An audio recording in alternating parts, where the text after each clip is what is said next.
Sam from Road Trail Run here. Today I'm going to give you a bit of a demonstration of the new Epson 307 ProSense, a $249 watch with wrist heart rate, GPS, and a 20-hour battery life, very competitively priced.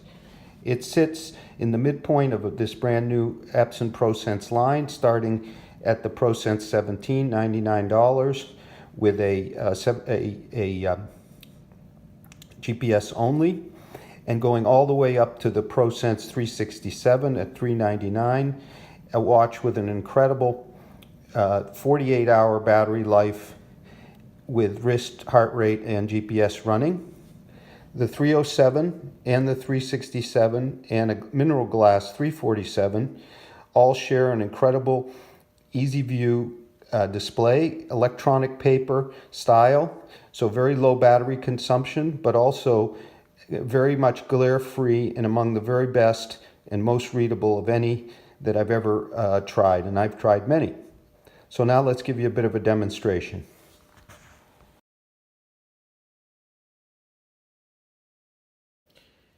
Going to give you a brief demonstration of how the Epson ProSense 347 functions on the run. To start a run from the time mode, the watch face, press the blue button. We'll locate the satellites. You have 5 buttons on the watch: the blue start, stop button, a back button over here also on the left side, up, down buttons to navigate the screens as you're on the run, an enter button on the right side, which serves 2 purposes during the run. It allows you to mark manual laps, something we really like. And when you're done, once you've hit stop, it allows you to get the choices in terms of saving, discarding, or resuming. So it's a very nice button-based interface with very little complexity. The screen is incredibly readable on the run. You can even set the watch so that every time you flick the wrist, it'll change the screen, which is a good thing, as the buttons on this particular model are a little bit hard to reach and touch, a little flat. On the higher end 347 and 367, their buttons are rounder, more tactile from what I can see. Now for a demonstration of the Epson View app. First you have a dashboard, then you can go into your history for a given day, all your stats, pretty decent sleep calculation, maybe a bit optimistic, but it does show light and deep sleep.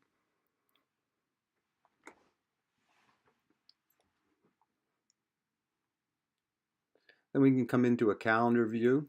Let's pick Monday, where I had a pretty good run, nine so miles, plus all the steps, calories, etc.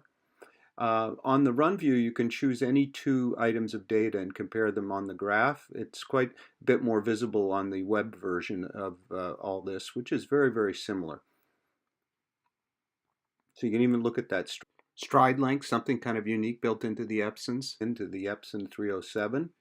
Your laps, your average heart rate, VO2 max calculation. I didn't run fast enough for it to estimate.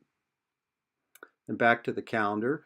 Then to configure the watch, the first time you access the watch in a given setting, session, it'll take quite a while to actually load up, but after every other time you go in during the session to update or to access any of the other settings, it goes quite fast, and you'll see that. I would like to see them speed this initial access up a little bit. Generally, the Bluetooth connection is quite good, although I have had situations where I've had to reboot the phone for it to actually kick in. So there may be a bit of work still to go, but the software I was using was beta software. So once we're in, we want to look at our workout and change some of the workout settings on the watch. You can see we have 4 or 5 screens here. Here's a screen that shows stride rate and stride length, which is something MEB uses. There's an altitude screen, although it's GPS based, a lap screen, so you can click off your laps by pressing the right center lap button. So if we come back to the first screen, let's change one of the stats. The data fields, you can see there's a tremendous number of available stats on this watch. You can run to targets for heart rate, you can or pace or distance, but we're just going to do something simple. We're going to change time to distance. You can also set a number of other things, including alerts. Set the duration of the alert. So now we're going to send it back to the watch, and you'll see that happens very fast. So once it's complete, we come back to our main screen, change our watch face. Watch faces are simple. This is a monochrome watch, but they're perfectly adequate, and just like on the run, they're super visible. You can actually see your heart rate at any point in time by looking at the watch, which is pretty cool.